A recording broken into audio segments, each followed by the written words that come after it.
আসসালামু আলাইকুম। সবাই কেমন আছেন? আশা করি ভালো। আমিও কিন্তু অনেক ভালো আছি। তো অনেক ভালো থাকতেও আবার কিছুটা ভালো নেই, কারণ আপনাদের জন্য।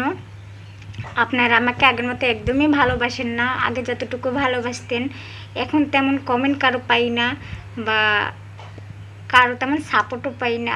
জানি না আপনারা আস্তে আস্তে কেন এরকম হচ্ছেন। কারণ আমি সবাইকেই সাপোর্ট দিই, কিন্তু এই দুদিন যাবৎ আমার এতটা ঘুম আসে, শুইলেই ঘুমাই পড়ি। তো আমি তো আবার ধরেন রাত্রে খাওয়া দাওয়ার পর রাত্রে শোয়ার সময় সবাইকে সাপোর্ট করে ঘুমাই, আর একটা ভিডিওর সাথে ছেড়ে দিই। তো আজকে ভিডিওটা কিন্তু একটু তাড়াতাড়ি ছেড়ে দিব, কারণ ইদানিং একটু লেটের কারণে ভিউ হচ্ছে না তেমন, আর আমার অফিসে একটু লেটে এমনিও ছুটি হয়, এই জন্য তেমন ভিউ হচ্ছে না। তো আজকে জানি আপনাদের সাথে আলোচনা করব। হয়তো আপনারা দেখছেন আমি হাসি খুশি। আসলে একটা মেয়ে সংসার জীবনে কখনোই হাসি খুশি থাকতে পারে না, কারণ দুইটা মানুষের জন্য। যে দুইজন মানুষই বোঝার তারাই বুঝে না, তবে বাইরের মানুষ কীভাবে বুঝবে? এক শাশুড়ি শাশুড়ি কখনো অন্যের মেয়েকে আপন করে নিতে পারে না, কিন্তু নিজের মেয়েকে ঠিকই আপন করে নিতে পারে। নিজের মেয়ে হাজার ভুল করলে সেগুলো কি 7 খুন মাপ। আর ছেলের বউ যদি ভুল করে, বাবারে বাবা, তার কোনো রক্ষা নেই। আর দ্বিতীয় ব্যক্তি হলো স্বামী, যে শাশুড়ি ননদদের কথা শুনে শুনে বউয়ের উপর অত্যাচার করে। তো অবিবাহিত আপুদেরকে বলছি, যদি আপনারা বিয়ে করেন, অবশ্যই শাশুড়ি আর হাজব্যান্ড কেমন বা শাশুড়ি কেমন আর ননদগুলো কেমন, এটা অবশ্যই দেখে বিয়ে করবেন। এখনকার শাশুড়ির আর মা হয় না, এক একটা দজ্জাল ডাইনি হয়, বিশেষ করে বউদের ক্ষেত্রে। কথা আছে না, আপন পথে সবাই শেয়ানা, ওটা তো হয়তো সবাই জানে। আবার কিছু কিছু শাশুড়ি আছে নিজের মেয়েকেও যেমন ভালোবাসে, ছেলের বউকেও তেমন ভালোবাসে। হয়তো অনেকে আমাকে এখন বলতে পারেন যে এক হাতে তালি বাজে না। এটা আমি মানি, এক হাতে তালি বাজে না। তবে যে ঘরের বউটা খারাপ হয়, মুখে মুখে কথা বলে, কেন বলে? সেটা কিন্তু শ্বশুরবাড়ির থেকেই শেখা। যে শ্বশুর শাশুড়িরা বউদেরকে আর চোখে দেখে, সেই বউরাই কিন্তু একদিন সেই শ্বশুর শাশুড়িকে মুখে মুখে তর্ক করতে শিখে যায়, সে বউরাও। কারণ যখন একটা মেয়ে কারো বাড়ির বউ হয়ে যায়, প্রথমে কিন্তু সে তেমন কিছুই জানে না। সে ভালো করে কারোর সাথে কথাই বলতে পারে না, সবসময় চেষ্টা করে সবার সাথে অ্যাডজাস্ট হয়ে থাকার জন্য।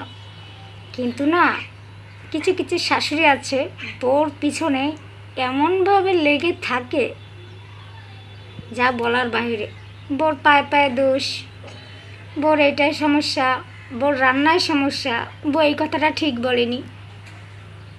আর দিন শেষে বাবারে বাবা, যখন ছেলে আসে, ছেলের সাথে তো পুরো কবিতার মতো বলতে শুরু করে, তোর বউ এই করেছে, তোর বউ সেই করেছে। আর দ্বিতীয় যে ব্যক্তি, সে হচ্ছে হাজব্যান্ড, সুন্দর মতো সেই শাশুড়ির কথা মতো বউকে অনেক অনেক কথা শুনিয়ে দেয়। তারা বউকে ওই মুহূর্তে বউ মনে করে না। আচ্ছা, একটা মেয়ে বাবার বাড়িতে রাজকন্যা হয়ে থাকে, বাবার বাড়ি ছেড়ে যখন শ্বশুর বাড়িতে যায়, শুধুমাত্র কি ওই হাজব্যান্ড, শ্বশুর শাশুড়ি সবাইকে আপন করে নেওয়ার জন্য তাদের সাথেই সারা জীবন থাকার চেষ্টা করে। কিন্তু তারা কিন্তু সেটা বোঝে না। তারা ওই যে তাদের নলেজে একটা কথাই রাখে যে ওটা পরের মেয়ে, ও কখনোই আপন হতে পারে না, ওকে আর চোখেই দেখা উচিত। তো এটাই বাস্তব জীবনের কথা। তো আপুদেরকে বলছি, বিয়ের আগে ভালো করে সবাইকে যাচাই করে তারপর বিয়ে করবেন। আর যদি প্রেম করে বিয়ে করেন, তাহলে তো ভাই মরছেন। আমিও কিন্তু আপনাদের মতো প্রেম করে বিয়ে করছিলাম, কিন্তু সুখটা আর হলো না, শুধুমাত্র সেই দরজার শাশুড়ির জন্য। হ্যাঁ, প্রথমে তো মেনেই নিবে না, এই বউ ভালো না, দেখতে সুন্দর নয়, এই সেই কত যে দোষ খুঁজছিল ভাই রে ভাই আমার পায়ে পায়ে। কিন্তু এখন মেনে নিয়েছে কোনো রকম, তাও না মন থেকে না, বুঝলেন তো। এই অফিস থেকে এখন আসলাম, শাশুড়ি ভাগ্যিস নেই, এই জন্য শাশুড়ির কথাগুলো বলছি। হয়তো অন্য সময় বলি না, শাশুড়ি থাকে বলে বলতে পারি না।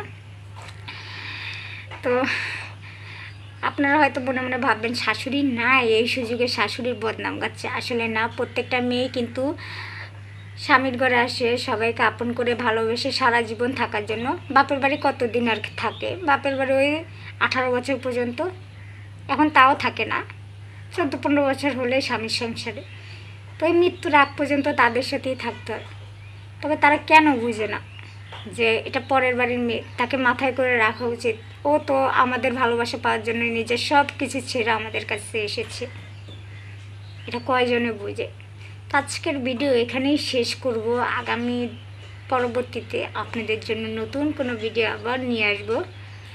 আর একজন ভাইয়া আমাকে বলেছিল যে আপু, একটা কবিরাজের কথা বলেছিল, যে কবিরাজটাকে দেখে আমি ভালো হয়েছিলাম।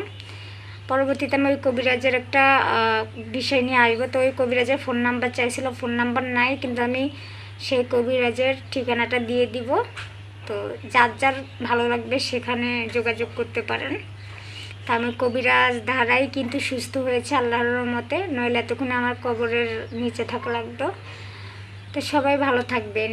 আসসালামু আলাইকুম। আজকের ভিডিও এখানেই সমাপ্ত। আল্লাহ হাফেজ।